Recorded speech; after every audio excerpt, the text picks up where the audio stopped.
শীত চলে যাচ্ছে, রুটি পিঠে আর হাঁসের মাংস খাবো না, এটা কি কখনো হয়? তার জন্য আজকে নানি আপু আমি আর আম্মু মিলে রান্না করব হাঁসের মাংস সাথে রুটি পিঠা।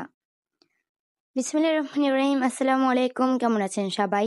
আলহামদুলিল্লাহ, আমি অনেক ভালো আছি।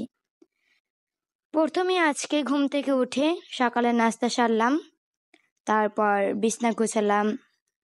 আসলে ঘর বাড়ি যদি এলোমেলো থাকে তাহলে কারোই কিন্তু ভালো লাগে না, তেমনি আমারও ভালো লাগে না। তার জন্য ঘুম থেকে উঠেই আগে বিছনাটা গুছিয়ে নিলাম। আজকে একটা আপু মহিলা নিয়ে এসেছিল একটা হাঁস গ্রাম থেকে, গ্রামের হাঁস। এটাকে কি হাঁস বলে আমি জানি না। আচ্ছা আম্মু, তুমি বলো তো এটা কি হাঁস? আমাদের গ্রামের ভাষায় এটাকে চায়না হাঁস বলে। গ্রাম থেকে নিয়ে আসছে। আমি ফোন দিছিলাম, তুমি খেতে চাচ্ছ হাঁসের মাংস আর রুটি পিঠা। এর আগে তো আমরা ওই দেশি হাঁস দিয়ে রুটি পিঠে খেয়েছি। এই আন্টি নিয়ে আসছে, পূর্ণতার নানি আপু মানে আমার মা এবং ওই আপু মিলে হাঁসটা জবাই করলো। বাসার ভিতরে পূর্ণতা, সে তো সকালবেলা ঘুম থেকে উঠে নাস্তা করে বিছানা খুব সুন্দরভাবে গুছাতেছিল। ওই ভাবি আর মা দুজনে মিলে পানি গরম করে হাঁসটাকে খুব সুন্দর করে পরিষ্কার করেছিল। তারপরে কেটে ধুয়ে রান্না বসিয়ে দিলাম। সে রুটি পিঠা, চালের গুড়ের রুটি পিঠা বানানো শুরু হচ্ছে। খুব সুন্দর করে রুটি পিঠাগুলো বানিয়ে নিতেছি আমার বড় বোনে, মানে পূর্ণতার বড় আন্টি আর আমার মা।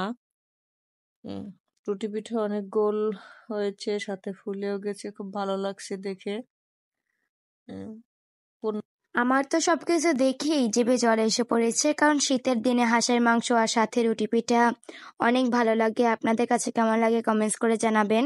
তারপরে এই হাঁসের মাংস ঝোল দেওয়া হয় যদি একটু মুড়ি, তাহলে তো আর কোনো কথাই নেই, আমার খেতে খুব ভালো লাগে।